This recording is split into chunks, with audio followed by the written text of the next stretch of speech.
Everyone has moments in life they can't just stop thinking about. They can be embarrassing things, like that one time you face planted in front of a group of teenagers, or something amazing like the first time you hosted your family for the holidays. And on Baby, This is Keke Palmer, hosted by me, Keke Palmer, and presented by BMW, we know to savor the good memories and let go of the bad. And one thing everyone remembers fondly is their first time behind the wheel of a BMW. So come join me and BMW this summer as we explore pop culture moments and topics you just can't stop thinking about on Baby, This is Keke Palmer, sponsored by BMW, the ultimate driving machine. Acast powers the world's best podcasts. Here's a show that we recommend. What is The Briefing Room? It's a behind-the-scenes look at how the criminal justice system works and the lives of the people within that system. If you love true crime, well, these are the real people who do the job every day of making sure justice is served. Hi, I'm Detective Dave. I'm Detective Dan. Together we have decades of experience in local law enforcement, a profession that we think is often misunderstood. So we're going to explore how to do it right, and we won't shy away from when it's done wrong. These are stories you'll hear nowhere else. Unique, frank, and unvarnished. From the team that brought you Small Town Dicks, this is The Briefing Room. Episode 1 drops on August 30th. We'll meet you in the briefing room. Acast helps creators launch, grow, and monetize their podcasts everywhere. Acast.com.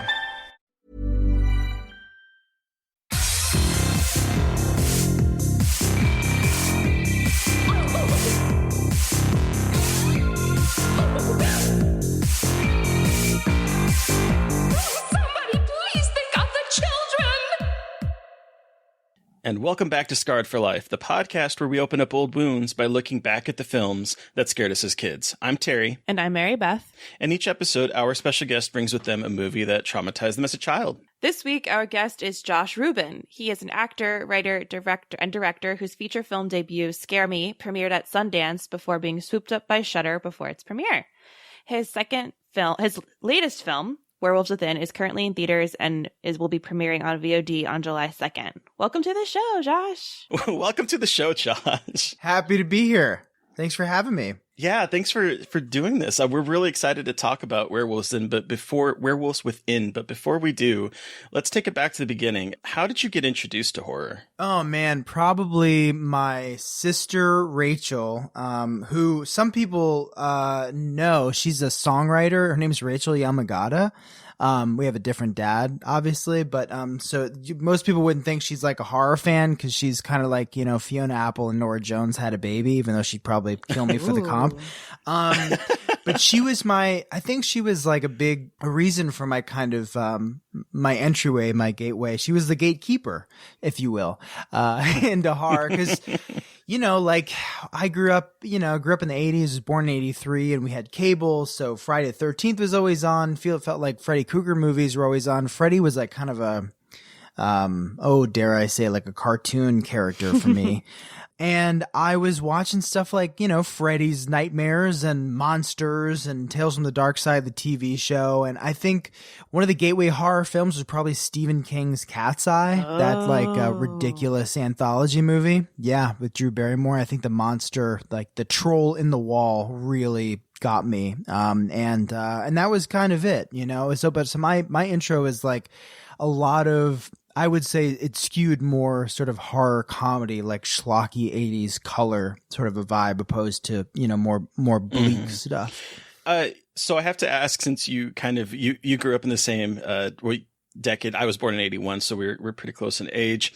Mm-hmm. Which was your favorite, Freddy or Jason? Oh, Freddy, for sure. Freddy. I mean, yeah, absolutely. I mean, Jason's rad. You know, there were some cool twists and turns throughout the eons of films, but Freddy was just how he gradually got funnier and more ridiculous, and how the underdogs could kind of fight back, like Dream Warriors. Yeah, there's nothing better. But it got so big and colorful and fun, and hit all parts of the horror lizard brain for me.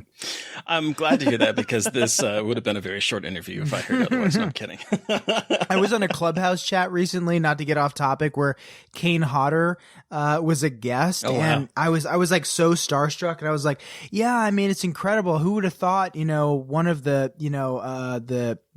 two icons I grew up watching, Freddie and Jason, that Jason would be right here. And he's like, Freddie's a bitch. And I was like, wow, shots fired. And he's like, yeah, well, the thing that, most people don't know, he's very sweet. Okay, I don't know him personally, but just like talking to him in this like Clubhouse app, he was like, well, one thing people don't know is that Freddie's a bitch. And I was like, well, there you go. That's awesome. That sounds like a Jason thing to say. Yeah, I'm sure it had exactly the same tension on set as Tom Hardy and Christian Bale. I bet just that same icon tension face off. Yeah, that was pretty rad. Wow. So you said that you kind of skewed more toward the colorful kind of horror comedies. Do you remember some of your favorites growing up? Oh man, yeah. I mean, I think beyond like Dream Warriors, which was so fun and ridiculous. I mean, kids literally becoming sort of superheroes more or less to take on an entity like Freddy. I think it was like big time Tales from the Crypt. I mean, that was a whole horror anthology series that was funny. I mean, everything from Jeffrey Tambor in a fat suit, trying to murder his wife and Demi Moore, right, to like Joe Pesci getting sawed in half. I mean, I could go on and on about that series, but I think Tales from the Crypt was massive for me. Freddy was massive for me. And I think probably movies that inadvertently sort of were funnier than intended, like Creepshow, I thought was just great. Even Tales from the Dark Side, the movie. And then if we want to go a little kind of brighter, Beetlejuice and Gremlins and Ghostbusters, like all those kind of great gateway horrors were so killer. You're describing my childhood. Yeah, I'm doing a lot of these sort of podcast interviews and stuff. I'm like, man, so many of us filmmakers of that certain age that are growing up, the Duffer Brothers, of us who are growing up and sort of like recreating their childhoods. I wonder what it'll be 20 years from now, and if it'll be like, the Ari Aster era of elevated horror, that bad word. But I think it was such a golden era, probably the way that a lot of people who grew up in the 50s, look back at that era and think, my God, what an era for sci-fi and for, the Universal monsters and all. Yeah, God, we're going to look back and say, wow, what an era for everyone realizing how fucking depressed they were and like being very, very honest about that. That'll be very interesting. Yeah. I don't feel like we're as colorful as past. Maybe it'll look different when we get in the future, but I feel like we're much darker than a lot of past eras of horror. Well, I'd like to think that things are turning around. It's why I'm really proud of not to jump into werewolves, but I think like the reason why I think this is gonna hit to a degree and people respond to it is that it's fun. And like we kind of need, especially coming out of this past year and change of forced reflection, a mirroring of our flaws and all, socially and otherwise. I think people are ready to have fun again. And I'm ready for that kind of, that brighter resurgence of horror we saw. Like I want to know what the next Beetlejuice and Tremors and, I'm excited to see what Reitman's going to do with Afterlife and everything. So I don't know. I hope it is fun for a beat. Mary Beth and I have talked about this a couple times, like offline, but I completely agree because, we've, especially the two of us, we cover a lot of festivals and we see a lot of the indie films that are coming out. And there's been a lot of really kind of sad downbeat movies, and I am personally looking forward to bleak has been a word that I've like tried to find different synonyms for because I feel like I've been using it so often in my like describing dreadful. That's another good one. Like a lot of cold opens with a whole family murdered, and it's like, I think I'm ready. That's the happy part. Yeah. I mean, I love Autopsy of Jane Doe, but it's like, well, another coroner walking through a bloodstained house. It's Yeah, ready for a joke. Yeah. So I kind of am hoping that we'll take kind of a turn, at least maybe like a dalliance through kind of more upbeat and humorous things. Personally, I hope so. I think we're ready for it. Yeah. You know, it's like, why can't, you know, I'm dying to get my hands on Darkman. I thought Darkman was so funny and so wonderful and weird. Like, I think we're ready for a horror hero. Hell you know? yeah. Raimi-esque, ridiculous, you know, gory effects, but also like, you know, give me the pink elephant. You know, I'm just like, just really ridiculous excuse for Dutch angles and fun action sequences, you know? You know, I haven't seen that movie since it came out. And all I remember is literally the cigar cutter and the fingers. That is literally all I remember about that movie. Yeah. It holds up, man. I bought it because I was like, I'm like setting an intention, like that I'm going to make either remake or make some version or some universe, some IP in the universe that of Darkman. I bought the movie and have watched it since I bought it like 5 months ago, like 3 times, and it holds up. It is still fun. Like, it is worth checking out for sure. I'm gonna. It's awesome. The other two, not so much. Oh, was there yeah. 2? I just remember the one. I didn't know there were 2. Yeah, Arnold Vosloo, and he like didn't make any effort to cover up his accent. So it's like, wow, that's weird. So since we kind of are talking about movies of today, what draws you to horror as an adult? As an adult, I don't know. Like, why do I always go to Shudder and look for like what's on Shudder TV or what? I want to say like initially what draws me in is to revisit that nostalgic era that I love so much, like the, you know, the kind of colorful ridiculousness of it all. Like, after you guys interviewed, was it Keith Thomas who did the vigil? Mm-hmm. After you guys did that interview, I went back and watched Phenomena, and was like, oh my God, like it's absolutely so insane. But it was, I think part of, what makes it so fun and draws me in is, I mean, that's an extreme example of, you know, hitting all sides of the kind of, you know, ridiculous genre movie, loving, it sure does. loving lizard brain. But I think it's just that it truly, I don't know. For me, it's like it hits on all sides of the brain. And a good one has humor to kind of break it up. Even Carpenter imbued, you know, like buoyant beats to offset the creature in the dark corners kind of moments. And I don't know. For me, it just feels like it has something for kind of every bit of what I'm looking for taste wise. It's like, you know, you get the kind of the emotional stakes, you know, for an awesome performance, an awesome performer, you get to see them, you know, emote the way that they do. If you're looking at something as far back as, you know, whatever, let's say Halloween as an example, Jennifer, you know, Jamie Lee Curtis, as Laurie Strode, like, you know, going all out in that performance and that kind of emotionality and really committing to it. But then also the action sequence of it all, the jump scare of it all, and then the, you know, to like Quiet Place 2, which I saw the other day. It's like you get, you know, just incredible,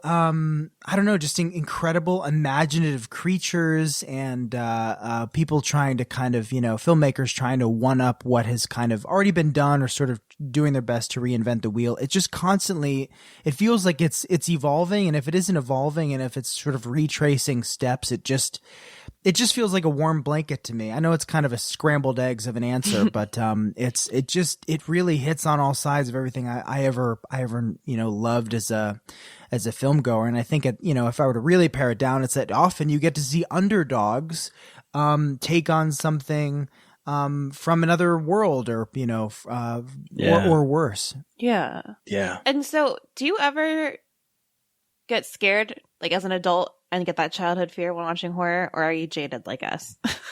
Well, I gotta say, like, using Quiet Place 2 as an example, like, that had some awesome jump scares for me. It's so unfair. It really did, though. It had some really fucking good jump scares. It just, like, legit, really fucking good. It was like, it's just unfair, because it's like, okay, well, we have to be quiet, and it's like, it warrants that, you know, when the sound does come back, and it's like, fuck, but it is, from a chemistry standpoint, you do understand, or you can sort of see that there is a chemistry to it, that the silence and disarming kind of emotional beat preceding a giant leap in sound, if ideally a little more inventive than just, a musical sting, it's effective. But yeah, I definitely did recently. It is hard to do. I would say I'm more responsive to imagery that can, leave me unsettled. I feel like actually movies like Phenomena, Argento and stuff, they do that to me. It's just such unsettling imagery. The kid in the basement, whatnot, stuff like that, like that. But if you can do it, and especially like, flanking characters you give a shit about, I mean, that's like, what is better, Amen. Okay. So kind of transitioning to Werewolves Within, can you tell our listeners a little bit about what that film's about? That was a lot of abouts. Sure. Well, it's about a divided town, some newcomers, some townies that have lived in this sort of village for some time, getting snowed in together at the local lodge while a creature sort of lurks about and terrorizes them. And then in so doing, their toxic resentments sort of boil over. And yeah, they kind of all hell breaks loose, essentially. So I think our biggest compliment came recently from a reviewer who said it's like call it Claws Out, like Knives Out with a werewolf. And I was like, that's kind of a good way. That's perfect. That's actually what I was thinking. Not exactly Claws Out. I'm not that clever, unfortunately, but it reminded me of Knives Out and like that kind of whodunit with werewolves vibe, which I was very into. Well, that's a huge compliment, because my fiance and I just rewatched Knives Out, and it is just like such an impeccable script. And it's like, well, I guess I'll just give up and go back to working at Best Buy forever. But that was a really lovely thing to kind of get the comp for. I think it's probably a little bit more like Clue, because it's a bit brighter, it's a bit more buoyant to a degree, but there is certainly the whodunit aspect, and it's effective. It's really nice to hear that folks didn't quite see it coming. So that's the hugest compliment of all, I think. I'm actually surprised that there's not a whole lot more of kind of like a whodunit with the werewolf motif. Because like the one that immediately comes to mind is the Amicus film from 1970s, The Beast Must Die. But like it's not a subgenre that gets explored too much, I don't think. And it's kind of ripe for that kind of whodunit, because it's literally potentially about the evil that lives within men or in women. It's like it feels the monster within us all, right? Yeah. I also have to say that I hate to like give hyperboles, but like this might be the best video game adaptation.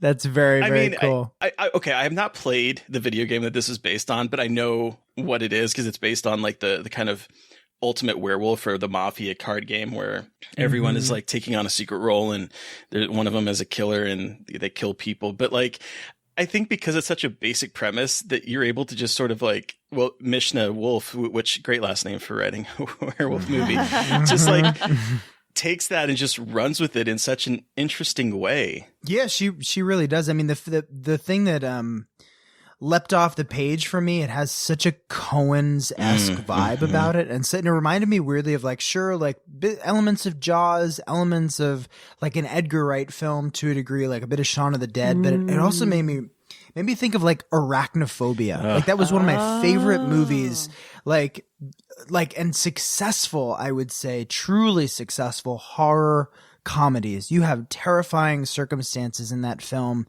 but you also have such laugh out loud moments, and that was what I was sort of striving for, like beyond style, beyond like being so inspired by the likes of like Taika Waititi and Lee Winnell and Edgar Wright. I was like, that sort of grounded true terror hitting, shit hitting the fan in that kind of way. I even think the Burbs kind of does it well, but that they get away with like brighter, sort of bigger performances, which is what we sort of do here. And I think that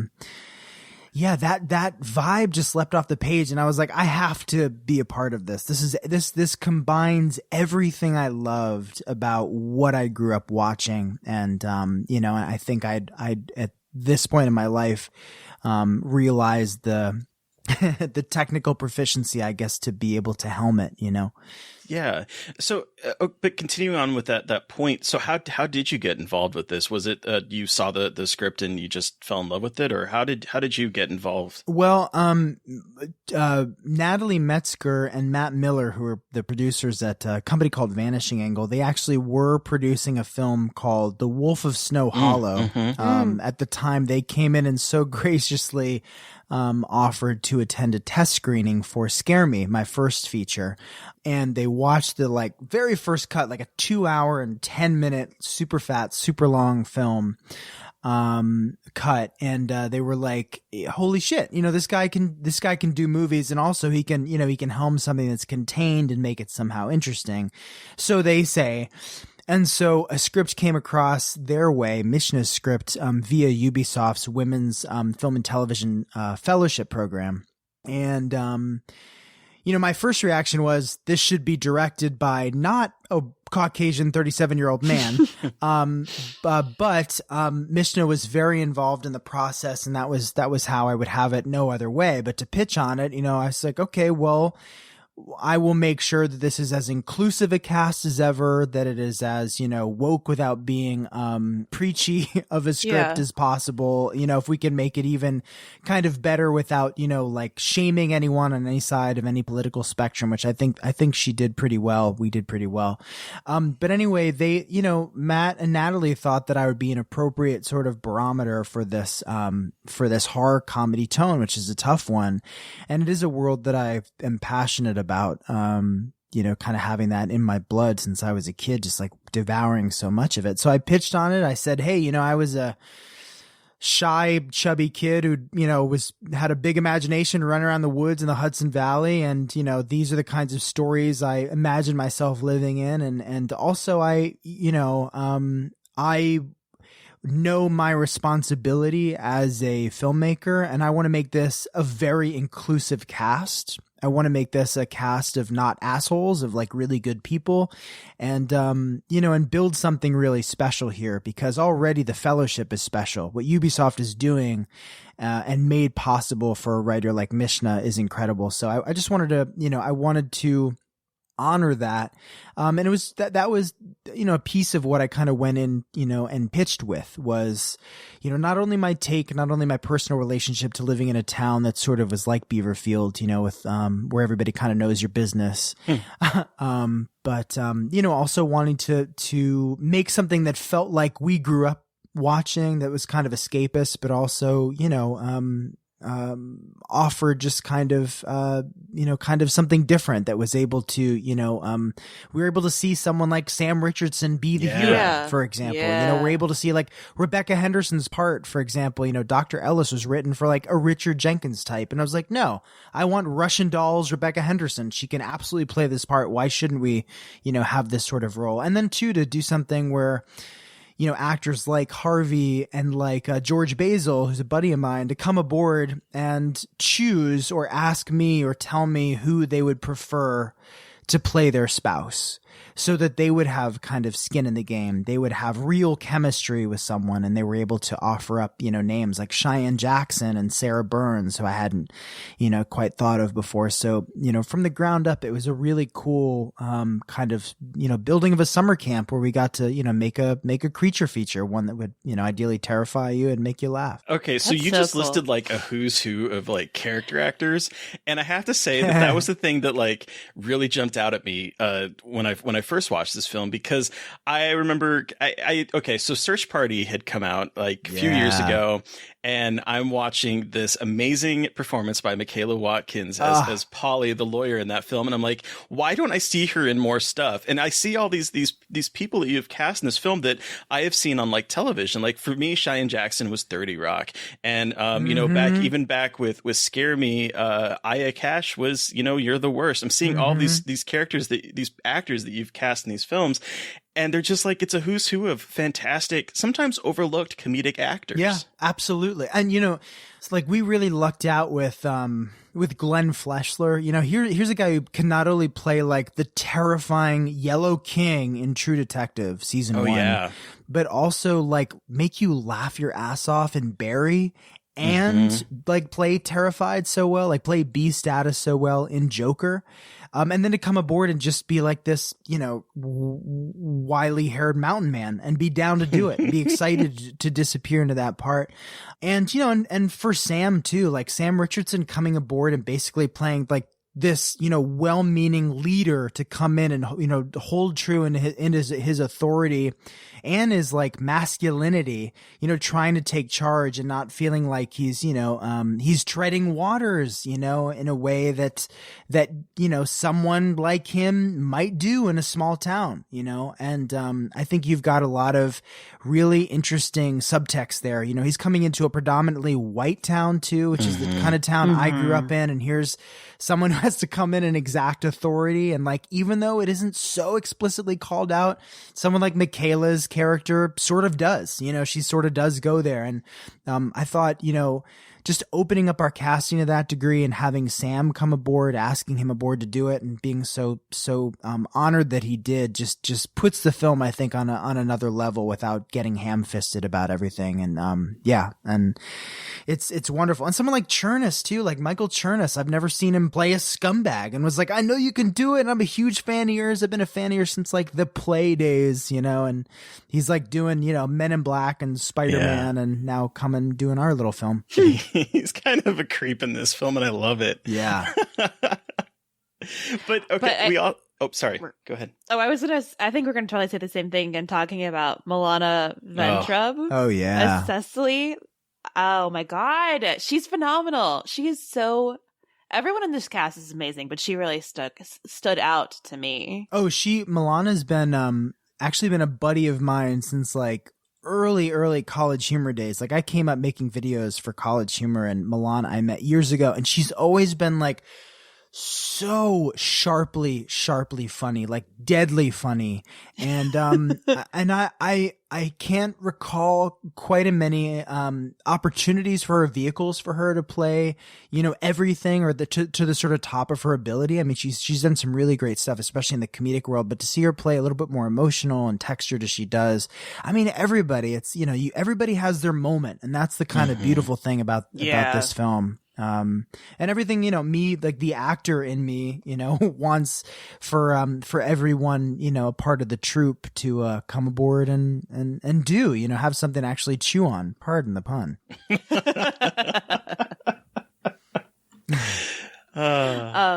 So, okay, Josh, we've talked about your horror history and we talked about Werewolves Within, but Josh, what movie did you bring with you to talk about today? Oh boy. Well, I went ahead and corrupted the memory and rewatched Flight of the Navigator. Flight of the Navigator. I'm so glad I did. Flight of the Navigator. Disney's Flight of the Navigator. So, Flight of the Navigator takes place in 1978, where a boy travels 8 years into the future and has an adventure with an intelligent, wisecracking alien ship. That's the IMDb summary, but boy, does that not tell even half of the story. Not at all. Not at all. And also, they let 8-year-old kids walk in the woods like a quarter mile from home. Anyway, that's just like, yeah, something I picked up on it rewatching it this morning. Yes. Put a pin in that, because we are definitely going to talk about that. I have thoughts. Oh my God, so many thoughts. But before we do get to that, let's take it back to when you first saw this. How old were you? How did you see this movie? How did it affect you? What do you remember about this film? And why did you choose this as your scarred for life moment? I was probably like the little brother's intended age. Was it Richie? I don't know. I want to say Richie because of Christmas Story. Jeff, there you go. Jeff. I was probably Jeff's age, like 5 or 6 when I saw this, and I was such a homebody. I'm a Cancer. And I like I was a kid who had a total meltdown when he went to kindergarten. Like the first day at kindergarten class, like I had to go with my teddy bear, like screamed and cried and begged my mom to stay, like had a total meltdown. Some kids, like my friend's daughter, I'm like, does she like going to school? She's like, loves it. Yeah, gets out of the car, like babbles on about how what a great, you know, day she had at school. I was like total conniption, meltdown, cuckoo's nest, freak out. Like I want to go back home, want to go home immediately. So I think the big thing that really hit me was I was a little kid living in a suburb. They were in Fort Lauderdale. I grew up in Potomac, Maryland, very different, but living in sort of a similar. Wait, are you Did serious? Yeah, I grew up in Potomac. I live in Silver Spring. Oh wow, yeah, Montgomery Mall, the little Boyardee chef on the egg beater riding around the cafeteria. Is that still there? It's got way fancier since I then. bet. Boy, oh my God, that's that like is a bougie ass mall. When I was a kid, it was just like a KB and like a B. Dalton bookstore, and you get a Ren and Stimpy toy and then call it a day. But no, this one's got like the bougie movie theater and like a ridiculous like lobster roll. Oh my God, of course it does. In the food court, and it's there's become like like Tyson's Corner. Oh, it is. It's like a mini Tyson's Corner. Sorry, Wow. Terry. I just heard Potomac, and I'm like, no, what? Yeah, no one's funny. from Potomac. You're No a one's white from Potomac. 37-year-old man from Potomac, Maryland. Why are we? Why are you interesting?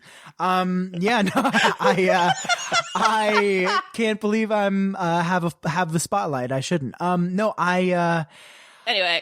Yeah, well, that was in the 80s anyway, that world looked very much like the movie. And so I think I put myself in that kid's, in like Michael's shoes. And, was that his name? God, I'm so bad. Jeff is the young. Jeff is the brother, but the main kid. David. Okay, David. So David's like putting myself in David's shoes and being like, when he opened the door after falling down the ravine, like walking through the woods and opening the door, and like that woman, that old woman who is perfectly sweet in his, like what he thought was his house, and the wallpaper's different, everything's different. He runs upstairs and a strange man in his bedroom, like in his little man cave now.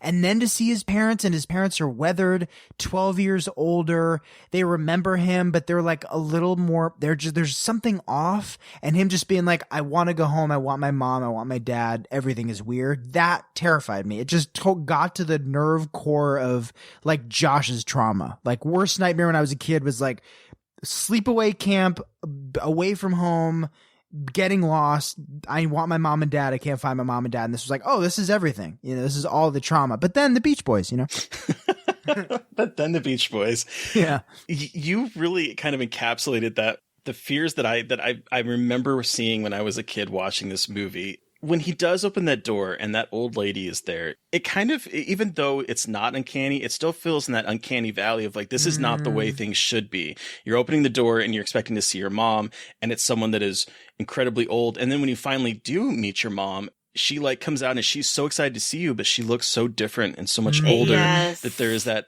uncanny valley feel of like, wait, are you my parents? Because you don't look like my parents. Yeah, I mean, it just Alan Silvestri's score, which is epic, which like rips, which is just basically all, it's so Stranger Things influencing. Mm-hmm. I mean, E.T. had only come out a few years previous. It was also very clearly, there's like E.T. references in it and stuff, but it really tapped into some kind of like cosmic dread about what it would sort of feel like to never quite make it home. And then I probably did something to me, like lit up my guts when he was like, no, I choose to not go home. I'm going to get back on this like ship and like try and like truly go home, Yeah. But yeah, that was definitely what scarred me. And I specifically remember thinking about like, even when the NASA folks wanted to take him in and were like trying to like put him at ease with brand new toys, I also remember thinking like how badly I wanted like the G.I. Joe and Battleship, and like whatever speak and spell that was like on the bed in NASA. Yeah. I was like, is this all mine? Because I was like a kid that would have a total meltdown, but you give me a G.I. Joe, I'll probably shut up for at least 5 minutes, like that would work on me, yeah. Okay, so the way that this film kind of deals with abduction in two different ways, because like, okay, so the kid gets abducted by the alien and he doesn't remember anything. It's transported 8 years later. And then the scientists come in under like the guise of going to keep him for 48 hours. And apparently in the original script, it was even more malicious and it was going to be longer. Like they were going to keep him to study him for eternity.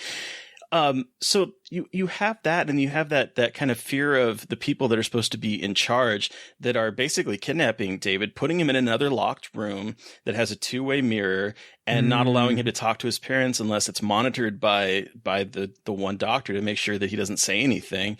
Like, this is another form of kind of abduction. It's a total kinder trauma movie. I mean, it's not the peanut butter cup solution by any means, but it's like, this is kind of a kinder trauma movie for me because of, to that degree. And it was also like, I guess if it was made in 86, it's just interesting that in the beginning, the mom is like, go look for your little brother.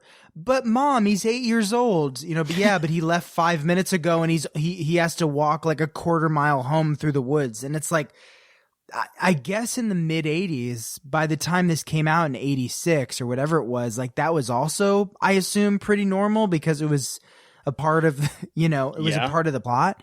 I mean, that was normal for me. I remember I lived in Alaska in the 80s, and I remember being kind of around that age of 8 to 10 and just sort of like free reign in the forest behind our house where there could be a bear in there. I mean, it's like, I remember one time there was like someone had made a makeshift like swing over like a valley. And I remember you kind of, it's like a rope hanging from a tree, and you have like a stick, and you grab hold of that stick and you swing from one side of this kind of tree that's overlooking a valley to the other side. And I remember doing that as an 8-year-old and slipping off once and falling and getting the wind knocked out of me. And like, I'm like, I don't know, like maybe half a mile away from home, and I'm like on the ground, knocked out, and I'm not even thinking anything of it. And now I'm as an adult, I'm like, man, how did I survive? I know. I wonder if it's like, wow, I feel like George Carlin would have done like a bit on this. Like, man, we've really softened up. When I was a kid, we'd swim in sewage or whatever. But it's like, when we think about it, like, yeah, we like played in the woods all day and with no cell phone, and our parents were just like happily drinking Pinot Grigio or just, selling door-to-door knives or whatever they were doing. It hit me on so many different levels. I think because my parents in that age were kind of more sheltering, more helicopter parenty, because their folks like truly weren't. And so it hit me pretty hard. It was like, just saw it at that exact age where it was like, how terrifying would it be for you to get kidnapped or lose your way or, stranger danger or whatever it was. And then, just getting further and further from home until you're like, you truly have nothing but, a couple of puppet aliens. Just keeping you company, Yeah. Just keeping you company. He's got a cold. What? By the way, like Paul Reubens, he like flat out made a terrible fat joke. But anyway, I guess. Well, okay. He did. And also it was just Pee Wee Herman. Like, he wasn't even trying to be a different character. Yeah. I was like, it's just... Pee Wee had come out, so it was like just so clearly like Randall Kleiser being like, but by the way, Randall Kleiser, who also directed Grease, they're listening to You're the One That I Want, like in the beginning. This is the original Marvel universe. And then he's like... Or like Stephen King, Derry, Maine. He's just like, yeah, well, we'll have him listen to Grease. This will be my slush show. I'm J.J. Abrams. Oh my God. And then like just, why don't you eating too many Twinkies, like Blimpy? And it was like, ouch. Comedy does not age well. Believe me, I laughed at all like the worst kind of jokes and have probably made them in my time at College Humor. I'll get canceled for all of them. But like to hear them to revisit a movie made in 86 where it was like, this is what's going to be funny. I'm just going to make fun of a dude who ate too much, was like, wow, you really do. It's a little time capsule. Yep. Fascinating. That's one of the things that I've realized rewatching movies from the 80s that like I grew up as a kid, where like the one that really pops in my mind is Monster Squad, where they just casually throw around the homophobic slur constantly. Totally. And I'm just like, man, this was like, kids entertainment at the time. And you're right, the way that humor has changed over the years. But also Paul Reubens, I think he was credited as someone else. Like he didn't wasn't credited as Paul Reubens, because I noticed on IMDb it's like as Paul Mall. Oh. was what it was credited as. Yeah, the cigarette. When did Paul Reubens get in trouble for jerking off in a movie theater? That was that was in the 90s. That was like 92. I think that was 90s. Okay, I wasn't sure. I couldn't remember. I was like, I know that he got in trouble for being gross in public. Yeah. God, that was a big day. I remember like being at like Sorry, that was a big day. No, I was a big day. I remember just like being at my my aunt and uncle's lake house with cousin Dan, and her being like, you guys, I don't know if you want to read the paper, but Pee-wee's in trouble. And I was like, wow, first of all, he looks like that, like he grew long hair. And then who would have thought he pulled a Fred Willard and still doing the thing, I don't even know what to say to that. Yeah, me neither. Sorry, big day. It was a big day for us up in Saratoga Springs. Just like, do you know what happened to Paul? I was like, as a kid, you're like, first of all, his name's Paul. Second of all, I think he had just done like Buffy the Vampire Slayer, and so I was like, oh, like he's a real human being. He's not a Pee-wee, and he took his Pee-wee out. Yeah, it's a big day. Big day for us. For you guys. Wow. But honestly, okay. Yeah. Sorry to keep talking about Paul Reubens, but when I realized he was not like, when you realize that Pee Wee Herman is not an actual person but a character, and you're like, huh? My worldview, mind blowing. That's what I was saying. Like, wait, he has longer hair and whatever. And he has a Pee-wee? He has a penis. Yeah, exactly. You kind of think like, oh, he's just like, just like a Ken doll or a Pee-wee doll for that matter. Like he just, all flat. What else were we talking about? Oh yeah, back to Flight, and then sorry, Paul Reubens making fun of his voiceover, making fun of an overweight man at a gas station whose direction was just keep staring while holding this Coke. Well, you got to make sure that that's in frame though too, right? You got to get that. Yeah, absolutely. The branding. Very much so, branding. We'd love to have our can in when he makes fun of the man for being obese. That'd be great. Yeah, if you could just frame in Coca-Cola when he makes fun of the overweight gentleman, that'd be great. Thank you so much. Watching this though as an adult, like the thing that actually kind of scared me the most, or made me think a little bit more about the most, is the way that this beginning part feels like the kind of child abduction stories that were really huge in the 70s and the 80s.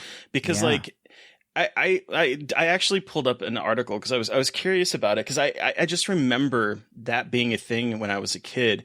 And there's an article at osu.edu, and they were talking about how in the 1950s the fear of child abductions became more than a fear of like rich people's kids being abducted for ransom, and more about like the idea of sexual assault and that kind of thing. And so that kind of transitioned into the 70s and 80s, where you had a lot of, male, particularly child abductions. Mm-hmm. And then, so we have this established where this kid vanishes. And I just started thinking about his parents, about how this kid, especially at that time period, what they would be thinking that was happening over the course of like 8 years, because they never find him. It's not like there's a ransom up. He just vanishes. And I think this movie really actually ties into that fear in the beginning half, like very hard. Oh my gosh. Well, even too, I mean, once he is discovered and once he's like going to the hospital, like there's a very specific moment where the musical transition after he faints in his mom's arms is like the warbled kind of fire in the sky alien-esque like octave shift that is so creepy, combined with the Sylvester music. And by the way, I don't want to harp on your point, but it is a valuable point. Like I think from what I remember being a kid, or what I remember like loving America's Most Wanted about host John Walsh, is that his son was abducted and murdered, and his son Adam looked a lot like this kid. Like when you kind of look back and you think like a brunette who's like in the striped shirt and doing, that's just where my morbid kind of mind goes. But I do wonder, like, I think his son was abducted, I want to say in the late 70s, but it's also like, you're gonna maybe it was later. I think it was in the early 80s, late 70s. They made this movie in 80, whatever it was, 85 or 86. 86, yeah. So it's like, it's a Disney movie that definitely takes place, or, in a world where maybe one of the most brutal, certainly in my memory, kidnappings, and murders like took place, Right. not to kind of go there, but it's like, yeah, wow. They knew it, Well, it was a genuine fear in the 80s. It kind of, I think, was conflated in the same sense that like the satanic panic of that outrage of that time period was conflated. Because that article that I found also talks about how one of the at various points in the 1980s, Americans were led to believe that as many as 1 million children a year were missing and presumed to be subjects of stranger abductions. And so you have that statistic that's being like harped home this entire 80s, and then it's discovered in the 90s by the Justice Department that actually the kind of stranger danger aspect of it was a lot smaller than those numbers. But like that was the statistic that was being harped upon American parents at the time. And you had those child kidnappings from like the 70s and the 80s that were making, big, huge like news splashes. Yeah. Well, I'm looking at like Adam Walsh's murder, 1981. So it was a year before E.T. And a few years, but they had several years, before Flight of the Navigator came out. I mean, that's just like, this is a film that took place kind of at, the, I don't want to say the height of, those occurrences, but kind of was. I mean, that was like stranger danger was a thing, Mm-hmm. And they made a Disney movie. Which is so weird, though, because on the opposite side of things, like my parents just sort of let me run wild in the wilds of Alaska. So like there's that fear, but at the same time, for me at least, it wasn't like a huge fear that seemed to be causing me to be like, holed up in my home. I was running around like crazy. It's weird. The 80s were weird.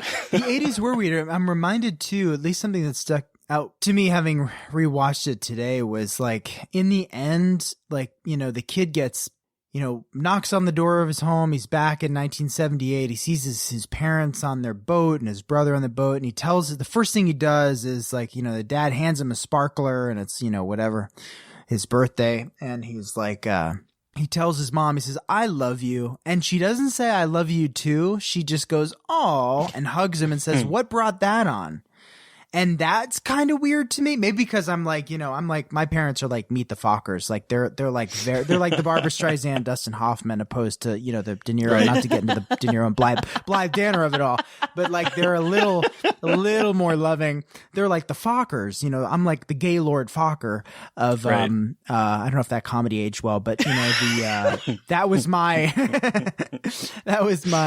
upbringing. And so I was like, why didn't she say, "I love you" back? Like that's alien to me. But it plays into that whole kind of generational thing. There's a lot that was weird about it. And the more I kind of think about it, the more it's unusual. Many of these movies kind of carried on with these kids, often doing their thing in the middle of nowhere. I remember Radio Flyer. I mean, that one freaked me out too, and they were just like allowed to do whatever. What's Radio Flyer? Oh my gosh, Joseph Mazzello and Lorraine Bracco and Elijah Wood. That's a rough one. That's like a kid basically has an abusive stepfather and builds an airplane out of his Radio Flyer wheelbarrow, and Tom Hanks cameos in the beginning. Yeah, it's pretty. Oh, I remember this poster. I never saw it, but I do remember that poster. Dude, that is another scarred for life. I'll come back and talk. Whatever. That's a perfect sister piece, or abducted sibling piece to Flight of the Navigator. Wow. It is. That's a rough one. John Hurd plays like a town cop who's like sort of aware of this single mom and two kids who drive into town. She starts seeing this guy who like drinks a lot of beer. You never see his face. They shoot him very Spielbergian in that way, which makes him all the more terrifying. And they like disappear into fantasies about escaping. And so it's about child abuse, but they're also like, there are sequences when these kids are allowed to, these two brothers are just kind of allowed to like, dip out for all day. And then it's not to spoil anything, but it ends with the most abused or the more abused of the two brothers, like truly escaping. Like they build this this plane. They figure out that's like their secret project, and he does it out of his radio flyer wheelbarrow. So more kinder trauma. Okay, I'm looking at the Wikipedia page, and apparently at one point there was going to be a video game adaptation of this film for the Super Nintendo. Oh, wow. What the absolute fuck? I hope you had to throw like fishing rods or like beer cans at the stepdad, or like he would throw them at you and you have to jump like the Home Alone game. Like, it's like, why are there like weird objects? Yeah. Wow. Wow. So, Mary Beth, this was transition time. Transitioning. King of segues here. Mary Beth, you had never seen this before, right? This was your first watch? I had never even heard of it. You never even heard of it? No, Thoughts? I hadn't. I thought it was fun and really sad. I think one of my big fears, similar to you, Josh, when I was growing up, was like not wanting to be away from my family and always being scared that like if I went away, they wouldn't be there. I was like such a baby when it came to slumber parties. Like I never wanted to be away from home.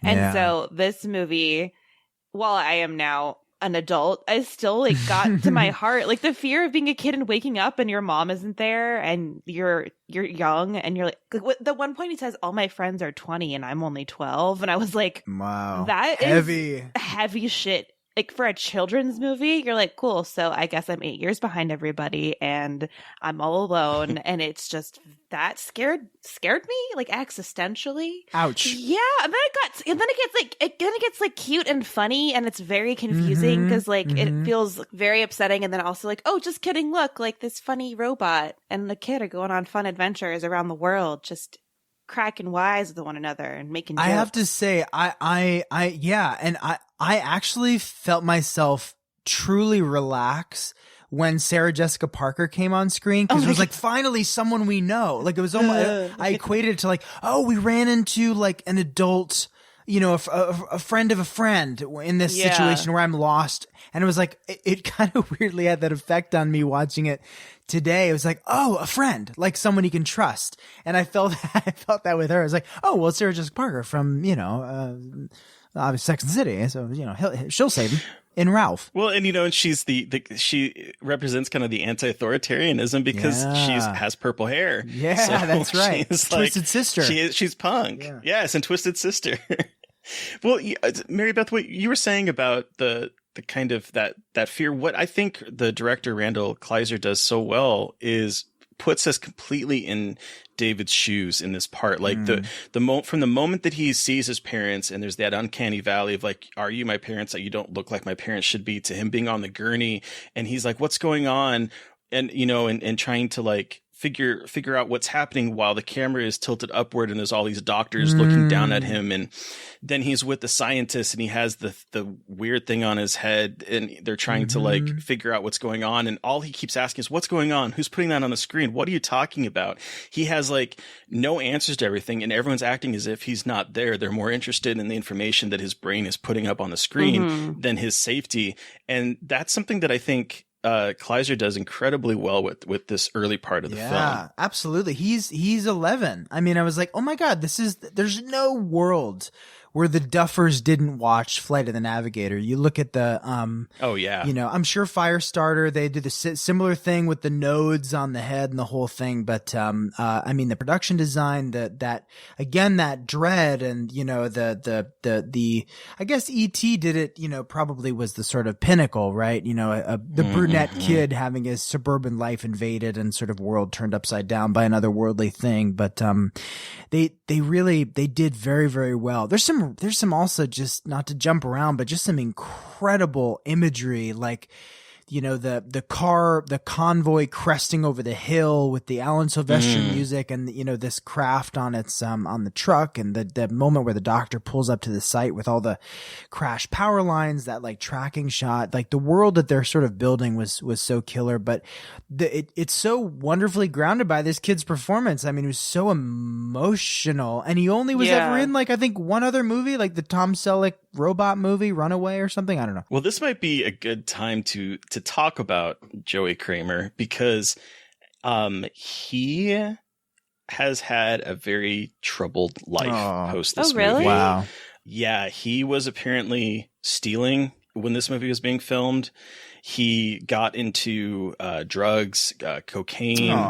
When he was a teenager, started like stealing cars, ended up getting put in jail a few times in the early 2000s. Oh man. He had a very rough life. And there's actually a documentary that just came out, and this is the only reason I know about this, that came out like last year, 2020. It's on Tubi to watch. It's called Life After the Navigator. And it kind of digs a little bit into the filming of the movie, but then it also spends a considerable amount of time kind of catching up with Joey Cramer as a 44-year-old, I think, when they were filming this, who has been in and out of jail, who was talking about how prison isn't meant to like, they don't make it easy to come out and succeed after you've been rehabilitated. He's talking about how like just all of the amount of heroin that he got involved with, just like, it's a very sad story, but it's something that I think you see a lot with child actors from the 80s, because I remember, hearing about Drew Barrymore and the kind of problems that would happen with her getting involved with drugs. Like, it just seemed, it made me really sad and made me really hopeful that like that's not the case anymore with child actors, because you're setting them up to fail. Yeah, that's such a bummer. It makes me as you're kind of running down that list, it makes me heartened to know if that's the right word, to know that like, as hard as Haley Joel Osment had it, he's kind of probably our most recent like child actor comp next to the Fannings that at least I can think of. Right. Because Jacob Tremblay hasn't yet had that God forbid he does have that run. It seems like he's transitioning into that adulthood and adult career pretty well. But it makes me glad that like someone like Haley Joel Osment has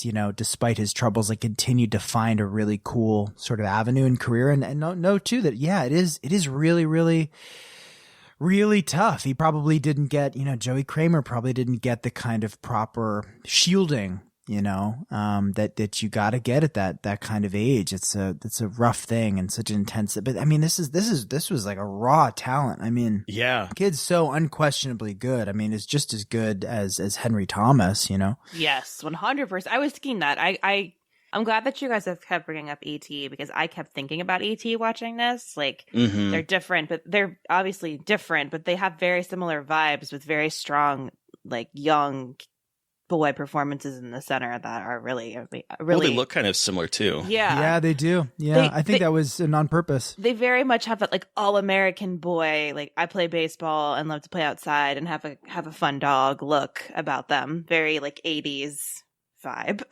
Yeah. Gotta have that brunette head of hair and a striped shirt, and a sheepdog in order to go on an adventure. Yeah, absolutely. And a sheepdog. Don't forget. Okay. Can we talk about the Frisbee Dog Championship that opens this movie?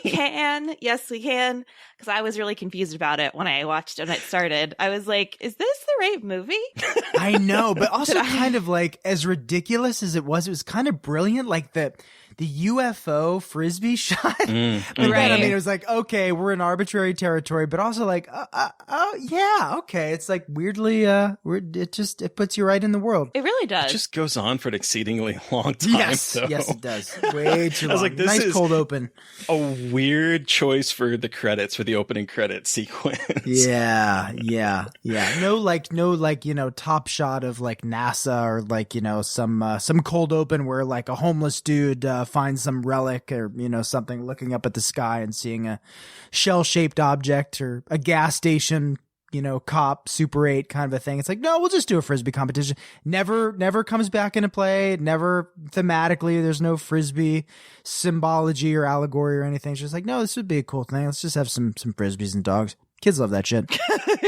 Kids love that shit. I was actually waiting for when David comes back 8 years later to find out that Bruiser went on to win like the championship in his honor. Like I was waiting for that kind of thematic tie-in, and I don't think that ever happened. Bruiser just couldn't be ours to like chase after which fair. I mean, I wouldn't want to go chase after a Frisbee either. What a good B story. Come on, guys, C story. Let's go. Okay, so but I do think it's funny that this movie plays with expectations a couple times with the idea of like the UFO. Like you mentioned that the opening is the Frisbee that initially seems like it is going to be the flying saucer. And then when it's done, they're like walking and this giant shadow passes over me, like, oh, this is going to be it. Nope, it's just a blimp.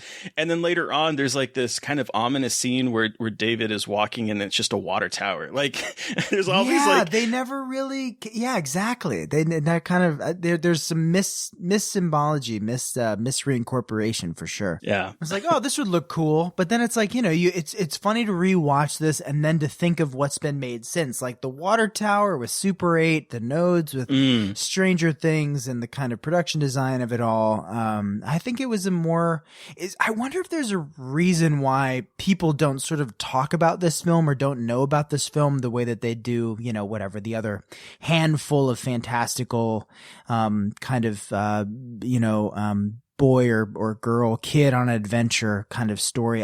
Doesn't it feel like it's a bit more obscure as a lot of people? I mean, Mary Beth, you were saying you hadn't heard of it, right? Yeah, I hadn't heard of it, so it definitely felt more obscure to me. But then, like you said, watching it, it felt like a movie that everyone would have seen. It had that same vibe, that same like exciting, kind of adventurous, maybe a little scary, but not too scary vibe to it. And there's always a happy ending. So yeah, but it definitely feels like I never hear anyone really talk about this either when they talk about movies that scared them or scarred them for life. I haven't really heard this one come up in conversation. Well, not many people needed their mommy and their daddy as bad as I did, I guess, when I was a kid. So this is like, oh, this will scar me. It's not like, society, like watching it, my brother and my sister having a sleepover, stumbling in on some awful, shunting trauma. Yeah, scene. Exactly. It's like, no, it's just, wanting, my mommy. Hey, that's a very real thing though. I was a suck up to my parents and was very nervous, and I loved my parents, and I didn't like being away because what if they weren't there? I was a very terrified child. Yeah, totally. It's just, again, that's something that Kleiser does really well. It's like makes you feel truly in his shoes, like you will not make it home. You feel so, there's just something also just about the way that, like, especially NASA and the way that, like, the woods, even for as short as that sequence is, like, nighttime is lit, the way that the dark, the way that, like, everywhere with the exception of his being on the spaceship is sort of lit, is really kind of grim in a way and scary that way, like in a Return to Oz kind of way. And then when they're like, he's talking about, like, you might be vaporized if we go back to 1978, the way that the ship's face changes, like the howlite. I mean, that was just rewatching it today, and the lightning and everything before he kind of, wakes up in the ravine again. It was like pretty unsettling. Like, suddenly this alien machine is turning evil. It looked like the villain from Donald Sutherland's Virus, if I'm being honest with you. Anybody out there remember? Yes. There you go. Man, I haven't thought the first of that time someone's movie in referenced forever. a Baldwin Sutherland horror movie. Jamie Lee Curtis too, Jamie Lee Curtis, yeah. Virus. Was that late 90s? Or was that early 2000s? Totally. Probably like, a few years after, was it 90? Yeah, around 96. Anyway. 1999. Jeez. Whoa, man. there you go. I was 18 when I saw that in the theater. I remember seeing that in the theater. Wow. Yeah, that was a VHS pull for me. Like, oh, this might be a fun time. It's like, well, I've already forgotten about it, but it was, a lot of boat horror. A lot of, like, Deep Rising probably came out around the same time. Oh, yeah. Deep Rising. So good. Be Still. Yeah. Be Still My Heart. This movie is structured really weird, though, because, you're talking about all these, like, kind of horrific incidences, and the beginning part of this movie is filled with a lot of, like, oppressiveness. It's a very oppressive film. And then halfway through, he's up on the spaceship, and then it turns into, like, a kind of joyful adventure movie. It's really weirdly structured. And I'm curious, Josh, because, like, I hadn't seen this movie since I was a kid, and I somehow remembered that, or thought that the entire movie was his adventure, not like the last half of it. And so I had conflated how long he actually is on that ship as being like the entire movie from when I was remembering it. I think I did too. There was a moment today when I was like, oh shit, is he going to go to another planet? Like, Right. you know, when I was rewatching, it was like, is he going to go to Phelan? Because I assume that was either in the cards or was going to be, you know, open to sequel potential, like actually see what this place looks like. But it was totally the same way. Although when I thought about it over the years and like, you know, this movie that scarred me for life, I would always think about him knocking on the door and like his parents not looking the same or not like what I remembered as a kid was before I rewatched it was like that they didn't remember him was something that I as opposed to them being like, oh my gosh, you're home. It's been 12 years. And I remembered, you know, the like the gruesome slime of like the puppet alien that like had the cold. Like that one really stuck with me. So like gross. Oh yeah. Was it Jim Henson? I don't know if it was like feels like knockoff Henson. Maybe it was. I don't know. It was like, here's the ones we have in the back. We'll just put them on the ship for you. Although I have to say that as a kid, I really wanted the one that he takes with him, the Puck Marin. I remember as a kid wanting that so badly. I mean, they had to have that merch, right? It's like you had enough ET shit, but I don't know. You feel like that could be, you could put the little suckers on its hands and just stick it to the back of your dad's Subaru Loyale, you know, and yeah. But this adventure part though, and watching it as an adult, I still think it's rather horrific because the way Max sort of casually abused David, where like there's the quote where he tells David, your inferior species uses only 10% of your brain, so we filled it all the way up with star charts to see what would happen. Like, wow, that's fucking horrific. I didn't even think about that. I was like, yeah, okay, that's just like what happens. That's horrific. Yeah, I just want to see what would happen. I can't quite claim, like, there was a terrifying moment where it was like, you know, I'm going to do whatever you say because you're the navigator, and I'm going to like cushion up your seat with these metal braces because you're the navigator. So I'm going to listen to what you say, but also I've been tasked with going galaxy to galaxy to take life forms and study them, and I did that with you. But also now you're the navigator, so I'm going to like listen to you and obey you, but also call you names and also, you know, I don't know, put you at risk of getting vaporized by bringing you back. So he was never going to be brought back in the first place. Right. Yeah, it is traumatizing to think about. I'm sure that hit me on other levels when I was a kid, but processing like how alien it is on every level. Horrific. Yeah, come on, Randall. Honey, I Blew Up the Kid. Let's fast forward a little bit. Why couldn't this be more like Grease, you know?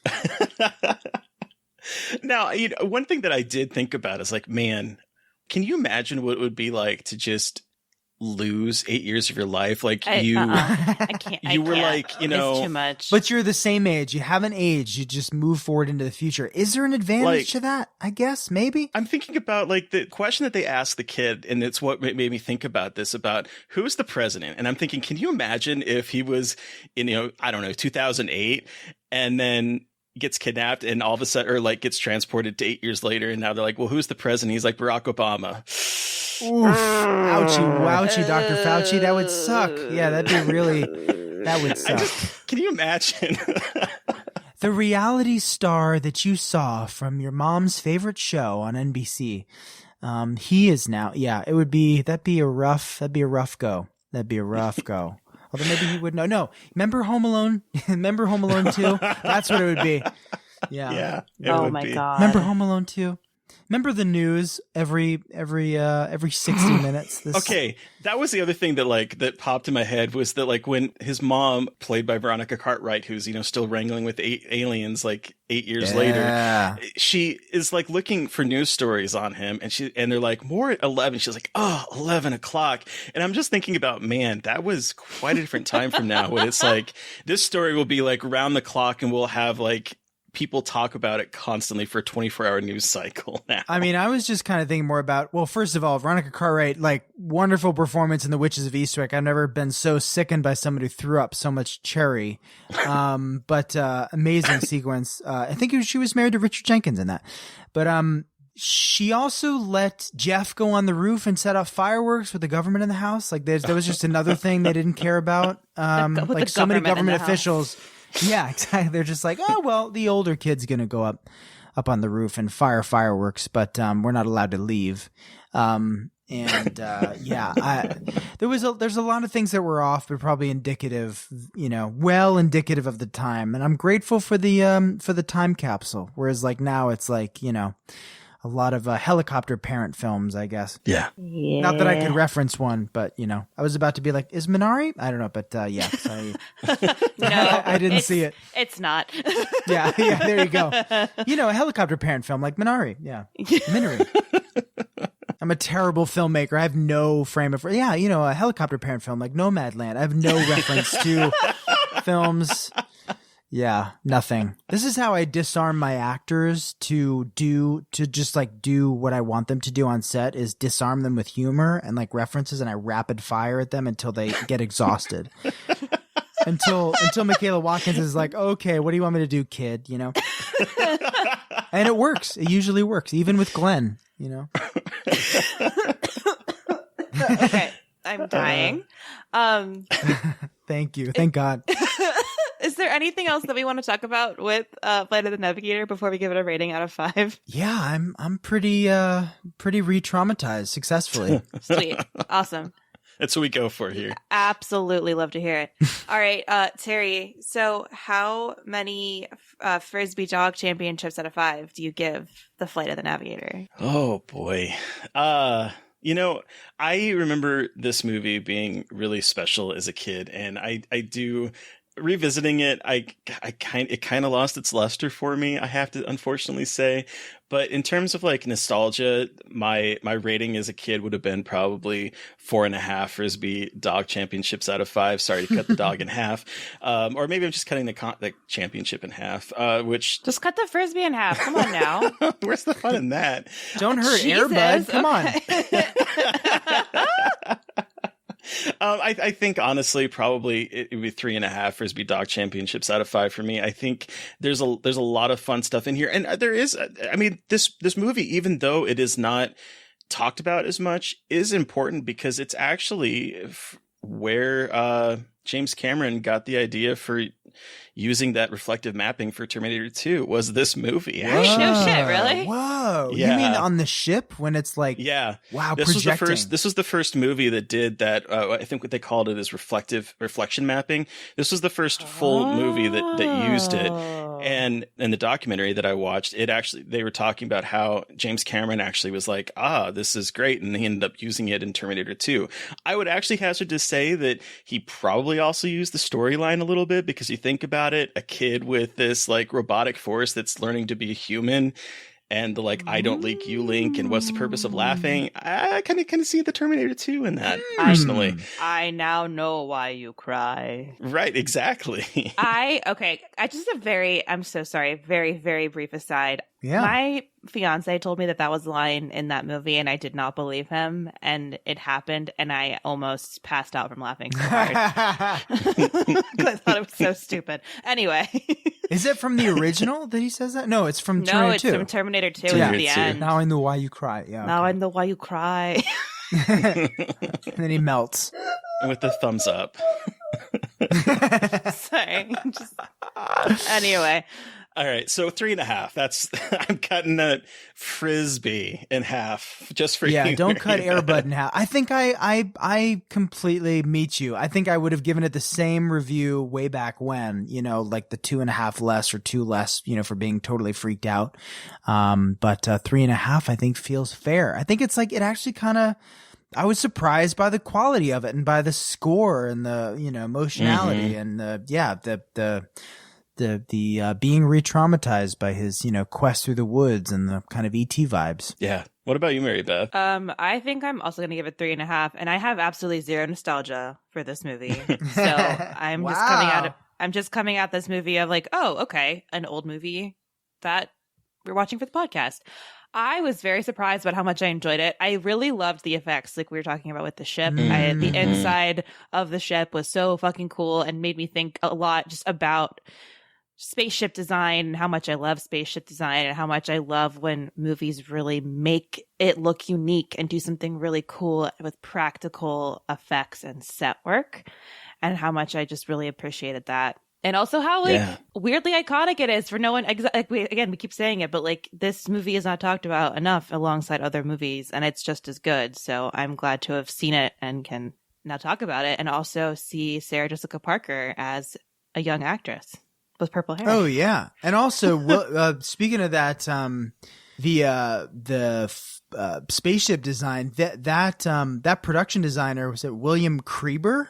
Did the Towering Inferno and Planet of the Apes and Poseidon Adventure. It's like, it's really, really dope production design. Like, it's original. Yeah, I had to look that up as soon as I was watching. I was like, wait a minute, who did this? This is killer. Yeah. I mean, that ship design is phenomenal. Yeah, it's great. I mean, those consoles that rise up that had the bulb lights in them that gave that translucent glow.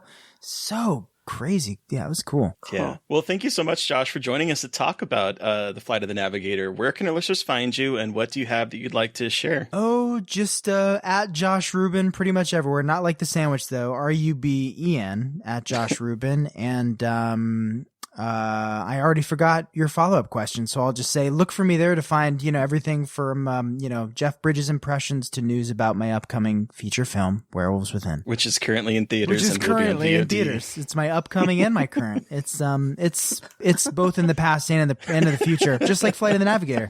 It transcends time and space. It does. It's just that good, everybody. Moving at the speed of light. So listeners, you've heard from us, but we want to hear from you. What was your experience with Flight of the Navigator? You can send us an email at scarredforlifepodcast@gmail.com, or you can reach out to us directly on Twitter. I am at MB McAndrews. And I'm at Gaily Dreadful. And of course, don't forget to follow the podcast on Twitter at Scarred Podcast. Please don't forget to review, rate, and subscribe. Thank you to Eric Power for our artwork. Thank you to Sean Keller for our music. Thank you everyone for listening. Please stay safe out there, but most importantly, stay creepy. And until next time.